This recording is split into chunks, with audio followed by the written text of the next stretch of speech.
अजित पवार गटाचे माजी आमदार के.पी. पाटील यांनी शरद पवारांची भेट घेतली आहे।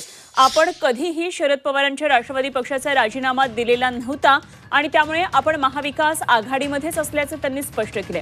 के.पी. पाटील यांच्या पाठोपाठ त्यांचे मेहुणे ए.वाय. पाटील यांनीही पवारांची भेट घेतली आहे। ए.वाय. पाटील हे राधानगरी विधानसभा मतदारसंघातून निवडणूक लढण्यासाठी इच्छुक आहेत आणि ए.वाय. पाटील यांनी काही दिवसांपूर्वीच अजित पवारांच्या राष्ट्रवादी पक्षाला सोडचिठ्ठी दिलेली आहे।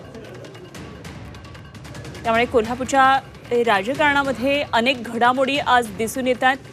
एकतर के.पी. पाटील यांचं नेमकं पुढचं पाऊल काय असणार आहे काही वेळामध्ये स्पष्ट होईल। शरद पवारांची त्यांनी भेट घेतलेली आहे, तर त्यांचे मेहुणे असलेले ए.वाय. पाटील यांनी सुद्धा शरद पवारांची भेट घेतली आहे। राधानगरी विधानसभा मतदारसंघातून निवडणूक लढण्यासाठी ए.वाय. पाटील इच्छुक आहेत, तेव्हा ए.वाय. पाटील यांनी काही दिवसांपूर्वी अजित पवारांच्या राष्ट्रवादी पक्षाला सोडचिठ्ठी दिलेली आहे।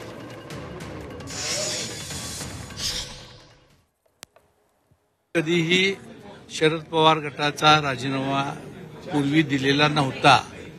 नवीन प्रवेश नाही माझा, ते घर माझंच आहे। माझी भूमिका आघाडी बरोबर ठाम आहे असं मी त्यांना सांगितलेलं आहे। आता त्याचा निर्णय ते घेतील।